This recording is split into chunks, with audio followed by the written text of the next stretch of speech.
Mejorando la tierra. Vamos a dirigirnos a Génesis capítulo 2, versículo 5. Génesis capítulo 2. Rapidito lo encuentran porque es el primer libro y el segundo capítulo. Amén. Dice Génesis capítulo 2, versículo 15. Tomó pues Jehová Dios al hombre y lo puso en el huerto de Edén para que lo labrara y lo guardase. Amén. Al comienzo de todo, Dios ya tenía un plan para el hombre. Dios creó el universo, hizo la creación, y en esa creación le dio un papel al hombre que éste debía cumplir. Y dice que Jehová Dios puso al hombre en el paraíso del huerto del Edén. ¿Para qué? Para que lo labrara y para que lo guardase, para que lo mejorara, para que lo fuera mejorando día tras día. Dios hubiera podido hacer algo totalmente automático, que el hombre no necesitara hacer nada, pero ese no era el plan de Dios. El plan de Dios era que nosotros hiciéramos algo, que participáramos en lo que Él hizo. Y ese fue el propósito con el que Dios nos puso en la tierra. Nosotros teníamos un propósito, desde antes de nacer teníamos un propósito, que era participar en lo que Dios hizo para nosotros, en esa creación. Llega el momento en que el hombre se desvía del camino por su desobediencia. Ahí cambió un poco el propósito que Dios tenía. Pero después, cuando el hombre recibe a Cristo, cuando conoce que Cristo vino y le dio salvación por la fe, por la gracia en Él, se volvió a restaurar ese propósito que Dios tenía o que Dios tiene para nosotros, de trabajar en su obra, de mejorar la tierra. Acuérdese que siempre cuando hablamos de plantar, de sembrar, de mejorar, siempre hablamos en dos aspectos. Hablamos de la buena tierra que somos nosotros y la buena tierra que vamos a encontrar en las personas que vamos a sembrarles la palabra. ¿Ven? Tenemos que trabajar en nosotros y tenemos que trabajar en las personas que no conocen de Dios. Amén. Ok. Entonces, en este mes de lo que es mejorar la tierra, esto quiere decir que para poder lograr esto de mejorar nuestra tierra, debemos tener en cuenta la fidelidad a Dios, la fidelidad en el trabajo que Dios nos encomienda, la renovación espiritual cada día, el de nosotros poder estar en paz con Dios cada día, y el esfuerzo constante. Esto es lo que vamos a tener presente cada día. Vamos a estar viendo 4 aspectos, ¿listo? 4 aspectos para mejorar la tierra. El primero de ellos es preparando el corazón y barbechear la tierra. En Oseas capítulo 10 versículo 2 dice: sembrad para vosotros en justicia, segad para vosotros en misericordia, haced para vosotros barbecho, porque el tiempo de buscar a Jehová, porque es tiempo de buscar a Jehová. Amén. Dice Oseas: sembrad para vosotros en justicia. Significa realizar acciones intencionales, justas y piadosas en este presente, en este momento, como arrepentirse y obedecer a Dios. ¿Para qué? Para cosechar bendiciones y misericordia y rectitud futura. Nosotros ahorita sembramos y luego vamos a cosechar de parte de Dios bendiciones, misericordia y rectitud futura. ¿Sí nos entendemos? Eso es sembrar para nosotros en justicia. Y dice segad para vosotros en misericordia. Significa cosechar las bendiciones, el perdón, el amor compasivo de Dios como resultado directo de vivir una vida recta y obediente. ¿Y eso qué quiere decir? Haber sembrado justicia. Sembramos justicia y vamos a cegar el perdón, el amor compasivo de Dios como resultado de vivir esa vida recta, de haber sembrado justicia. Acuérdense que de lo que sembramos, eso cosechamos. Entonces eso es lo que nos quiere decir Oseas. Y nos dice, haced para vosotros barbecho, porque es tiempo de buscar a Jehová. Ahora, ¿qué es barbecho?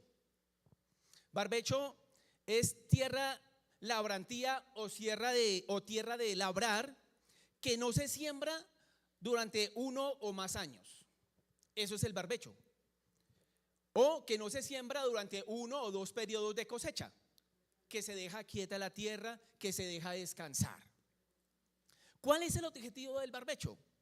Permitir que el suelo descanse, se nutra naturalmente, se recupere la materia orgánica para asegurar mejores cosechas. Ese es el objetivo del barbecho. Labores de mantenimiento del barbecho. Aunque la tierra no se siembra, se trabaja, o sea, se barbechea para eliminar malezas, evitar patógenos, ya sea mecánicamente, o sea, arando, o químicamente aplicando herbicidas. Como lo estamos hablando, los dos tipos de barbecho son el barbecho labrado con maquinaria o el barbecho químico con el uso de herbicidas. ¿Cuál es el beneficio de hacer barbecho? Ayuda a mejorar la retención del agua en el suelo, control de malezas y restauración de la composición química de la tierra. Amén. Tengámoslo ahí en cuenta porque ya ahorita eso es en el campo natural. ¿Listo? Pero ya vamos para el otro lado. El uso del barbecho se suele implementar cada 2 o 3 años como parte de la rotación de cultivos, dejando inhabilitada una parte del terreno para que descanse. Y en resumen, barbechear es un descanso productivo donde se trabaja la tierra para mejorar su calidad a largo plazo. Amén. Eso es lo que es el barbecho en la parte de la agricultura, en la parte natural. Ahora, el barbecho en nosotros, en la parte espiritual, en nuestro corazón, es el de nosotros poder cada día limpiar nuestro corazón, limpiar nuestra mente de todo lo que el enemigo quiere poner en nuestras vidas para impedir que demos buenas cosechas. ¿Sí vieron la primera diapositiva? ¿Cómo está todo bien trabajado? Todo limpio, sin maleza. Así es que Dios quiere ver nuestro corazón, quiere ver nuestra alma limpia, bien arada, bien despedregada. Un barbecho bien hermoso Él quiere ver en nuestros corazones. Para eso nosotros debemos limpiar cada día, despedregar cada día nuestro corazón. No permitir que el odio, que el rencor, que la amargura, que la falta de perdón y muchas otras cosas vengan a meterse como cizaña en la tierra y venirse a mezclar con el buen fruto que nosotros debemos dar. ¿Nos entendemos hasta ahí? Amén. Jeremías capítulo 3.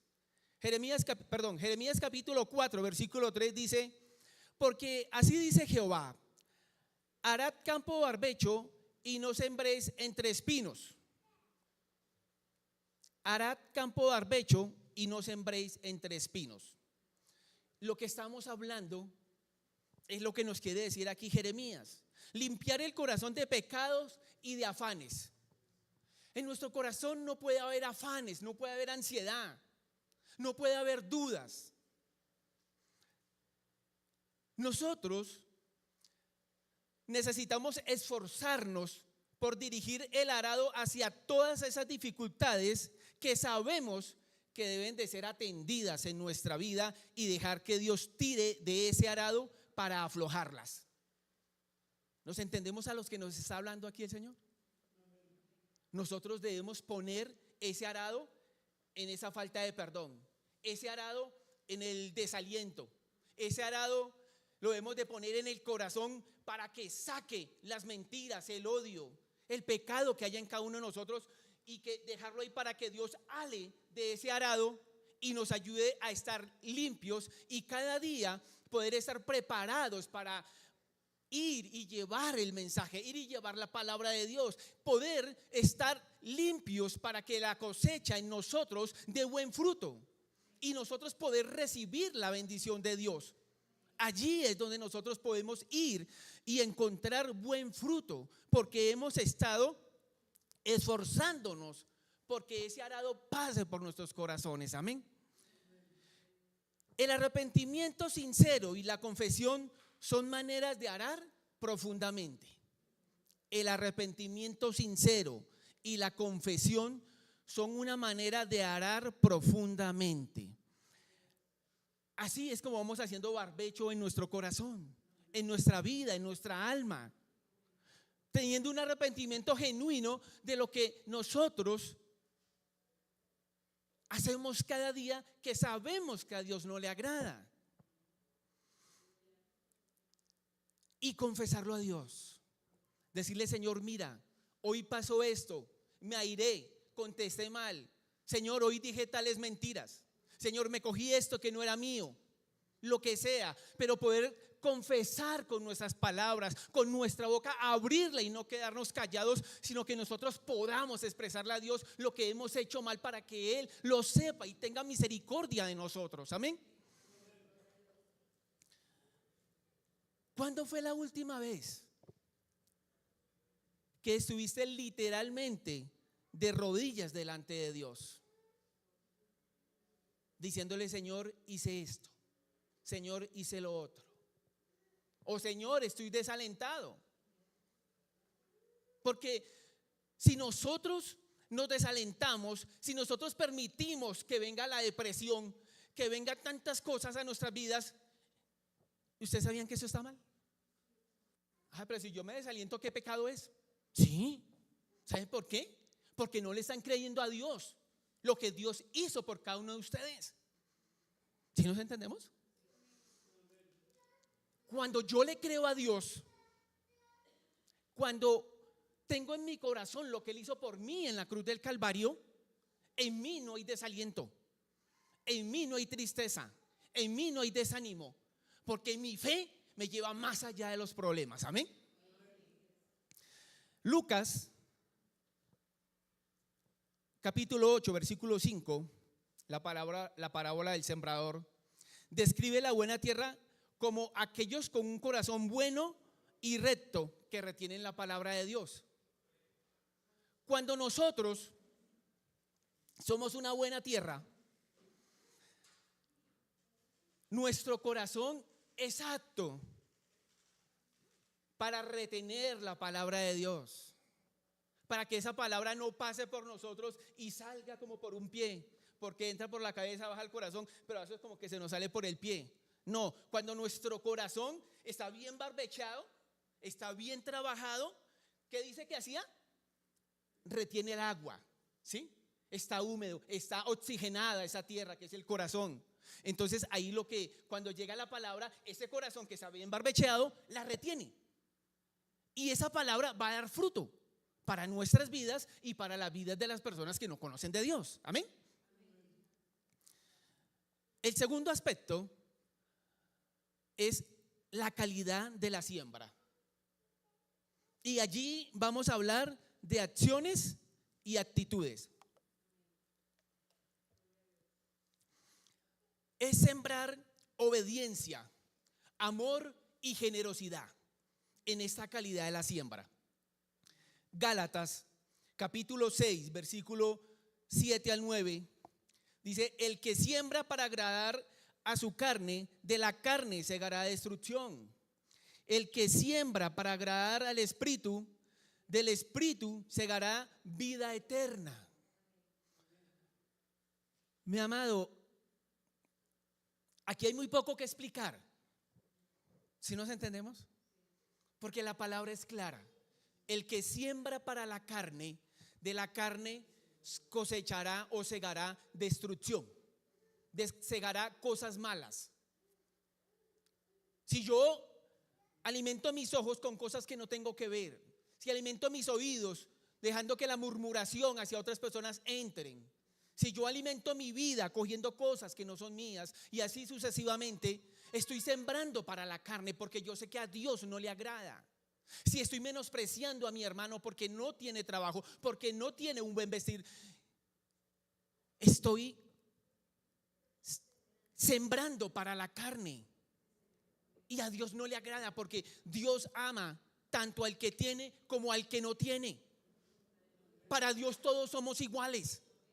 Y Dios necesita que nosotros, como siervos suyos, tengamos esa mente y ese carácter de Cristo que no discrimina a nadie. Y claro es que cuando sembramos para el Espíritu, del Espíritu recibiremos vida eterna. Nosotros comprendemos muy bien que cuando estamos orando, cuando leemos la palabra, cuando estamos en la presencia de Dios cada día, allí nosotros estamos sembrando para el Espíritu, porque el Espíritu nos va a revelar por dónde debemos ir, qué debemos hablar, qué debemos decirle a esta persona que está en esa necesidad, qué debemos decir a la otra que está pasando necesidades porque no tiene trabajo, porque está pasando dificultades con su esposa. Todo esto el Espíritu Santo nos lo revela, porque estamos sembrando tiempo en oración, estamos sembrando tiempo de rodillas delante de Dios, pidiéndole: Señor, dame revelación, dame tu dirección. Pero cuando no lo hacemos, estamos a la deriva. ¿Cómo vamos a aconsejar si no estamos en la presencia de Dios? ¿Cómo vamos a hablar de Dios si no he leído nada para que Dios me dirija? Debemos, Señor, cada día tener palabra fresca. Cuando nazca mi nieta, yo no le voy a dar alimentos de 2-3 días atrás, no. Yo tengo que tener ese día una palabra fresca, que es un alimento fresco para darle a mi nieta, o para darle al vecino, a mi compañero de trabajo, al compañero de la universidad. Todos los días yo debo leer, porque necesito ¿un qué? Un alimento fresco, nutritivo. Eso es lo que es sembrar para el Espíritu. Segunda de Corintios, capítulo 9, versículos 6 al 7. Segunda de Corintios 9, 6 al 7 enfatiza la generosidad. El que siembra generosamente también cosechará generosamente. Mi amado hermano, hoy lo que Dios quiere decir hoy, no estamos hablando de ofrenda, de diezmo, no. El que siembra generosamente, lo que Dios quiere decir en esta mañana, el que siembra generosamente la palabra, el que siembra generosamente tiempo de oración por sus vecinos, por sus familiares, por los que están en necesidad, por nuestra Colombia que está sumida en la violencia, que está sumida en el narcotráfico. Debemos ser generosos, ofrendando tiempo de oración en rodillas por Colombia, por los enfermos, por los necesitados, por los que no conocen de Dios. Esa es la generosidad que Dios quiere traer a nuestras vidas en este momento. Nosotros ya sabemos que la generosidad económica está en nuestros corazones y que eso bendice nuestra vida. Lo que Dios quiere en esta mañana es que nosotros comprendamos que la generosidad espiritual es importante. Y que antes que una sanidad, que antes que tener un trabajo, nosotros debemos sembrar oración para que las personas tengan una salvación eterna. Generosidad, mi amado hermano, generosidad espiritual es lo que Dios necesita para salvar a los millones de personas que no conocen de Él. Amén.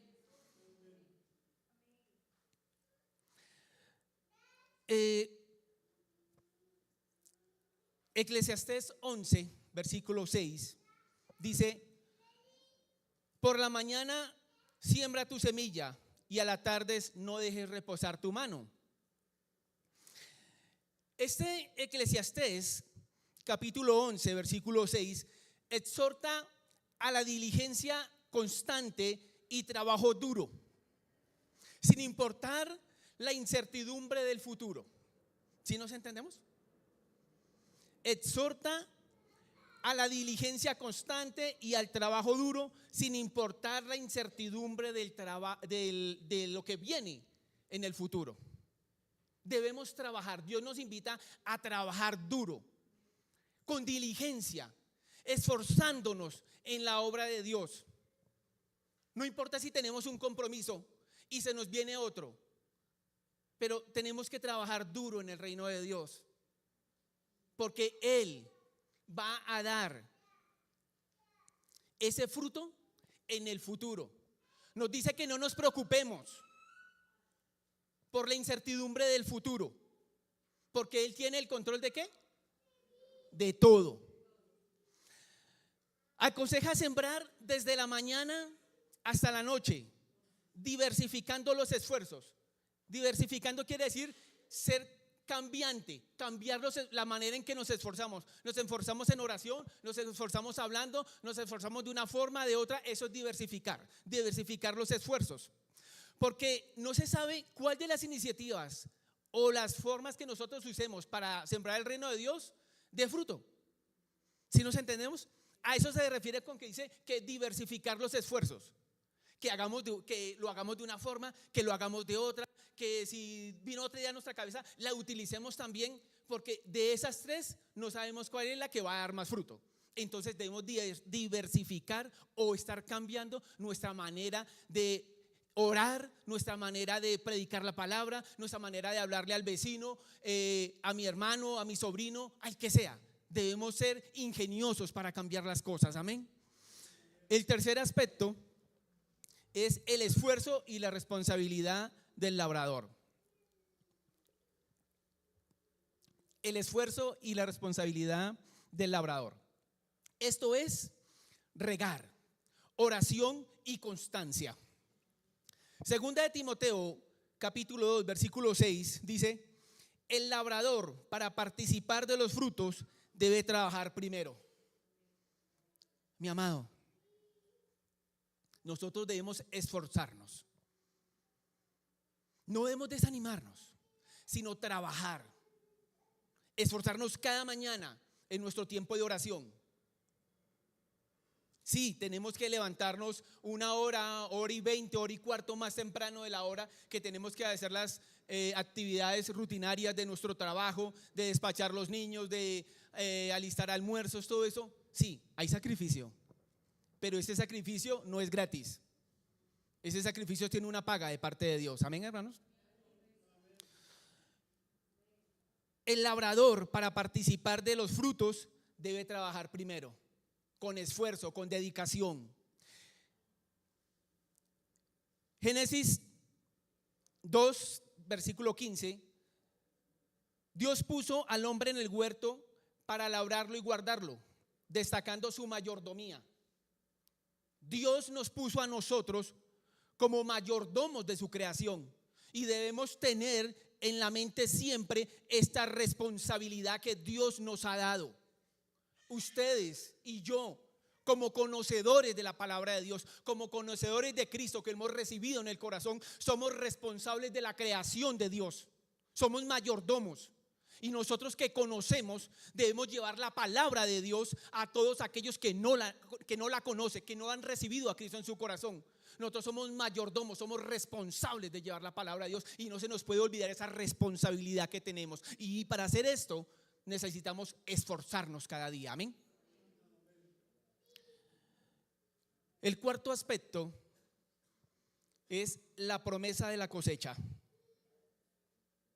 Cada uno de ustedes tiene una promesa que Dios les ha dado, o de pronto varias. Yo que sé que son varias, en su área espiritual, en la salvación de sus familias, en su estudio, su formación personal. Cada uno de nosotros tenemos promesas que Dios nos ha dado durante todo el tiempo que hemos conocido de Él o que hemos andado en sus caminos. Y la promesa de la cosecha es esperar. ¿Con qué? Con confianza en el tiempo de Dios. ¿Qué decía Salomón? Salomón decía: que todo lo que pasa debajo del cielo, debajo del sol, tiene su tiempo, tiene su hora. No nos afanemos. No estemos desesperados porque no se me da una respuesta por mi oración, porque mi hijo no llega a los pies de Dios, que el muchacho no sale de las drogas, que una u otra cosa y nos desesperamos y dejamos de orar. No nos desalentemos. Todo tiene su tiempo. Y así como el juez injusto escuchó a la mujer, a la viuda, que todos los días iba a, decía él, a inoportunarlo, a acosarlo, hazme justicia. ¿Quién es más justo? ¿Ese juez o Dios? Dios nos escucha. No se desesperen, no se desalienten porque no llega una respuesta. ¿Cuántos de ustedes no duraron 10 años orando porque su esposo llegara a los pies de Dios? ¿Cuántos de ustedes han orado años y años para que el muchacho salga de la drogadicción? ¿Cuánto oraron para que le saliera su pensión? Porque faltaba una semana, faltaban 100 semanas, una cosa a la otra. Pero Dios es un Dios justo. Dios es su Padre. Y un padre siempre da lo mejor a sus hijos. Dios nos llama acá a tener confianza en el tiempo de Dios. Gálatas 6:9 dice: a su debido tiempo cosecharemos, si no nos damos por vencidos. Amén. Gálatas 6:9. Vamos a cosechar, pero no nos podemos dar por vencidos. No puedo decir: yo ya no oro más por ese muchacho, sigue en lo mismo. Mi esposo sigue en lo mismo, allá tomando, bebiendo con los amigos, todas las noches aquí yo sola. No se desalienten. No se desalienten, por favor. Dios es un Dios que cumple sus promesas. Dios no los desampara, ni a ustedes, ni a mí, ni a sus familiares. ¿Ustedes creen que sus familiares están donde están? ¿Tienen lo que tienen porque sí? No. Esos familiares tienen todo lo que tienen y la protección, y todos los días van y vuelven a su casa con bien por la unción que descienden de ustedes. Así como la unción descendía de Abraham por sus barbas y sus vestiduras y cubría a toda la congregación, así la unción de Dios que ustedes se ganan en su tiempo de oración desciende por su cuerpo y va a llegar a sus familias, y eso es lo que los protege y los tiene firmes delante de Dios. Y que no han llegado, bueno, no han llegado, pero Dios los va a traer, porque Dios dije: cree en el Señor Jesucristo, tú y toda tu casa serán salvos. Amén.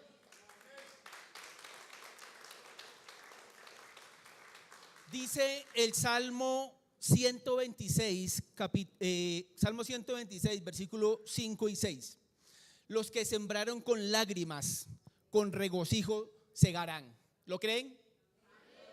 Los que sembraron con lágrimas, con regocijo segarán. ¿Cuántas lágrimas han salido de sus ojos por sus esposos?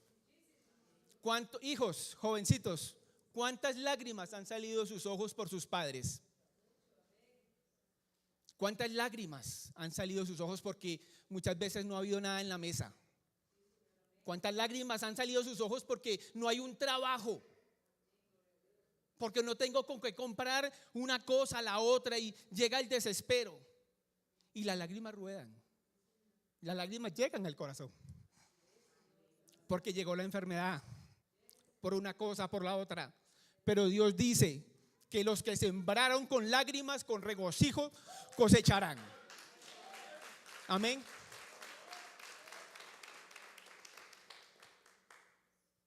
Nuestras lágrimas han rodado por hermanos, por vecinos, por compañeros que nosotros sabemos que están haciendo lo malo y no han llegado. Pero Dios dice hoy que esas lágrimas no se quedarán sin fruto. Esas lágrimas que caen al piso harán germinar la semilla que nosotros hemos plantado en sus corazones, y la oración que hemos hecho por ellos va a dar fruto al 100%. Como conclusión de este tema, podemos decir que el mejorar la tierra es un mandato divino de mayordomía y amor al prójimo. No es solo ecología, No es solo los movimientos que hay ahorita de cuidar el planeta, de el cambio climático.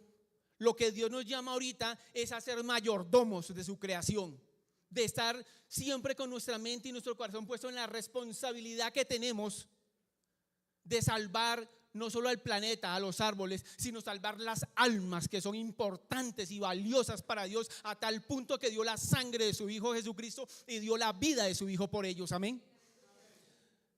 Somos administradores de la creación de Dios. Y si somos administradores, somos responsables de todo lo que Dios hizo. Y lo más valioso que Dios hizo fue al hombre. Y nosotros, como conocedores de Dios, debemos siempre estar trabajando para salvar las almas. Amén. Llamados a trabajar con rectitud para edificar el reino de Dios. Todo lo que nosotros hagamos para el reino de Dios lo debemos hacer honestamente, rectamente, íntegramente. Todo lo que nosotros fuimos llamados a hacer, hagámoslo con el mayor amor del corazón, con amor, con responsabilidad y con integridad. Pongámonos de pie.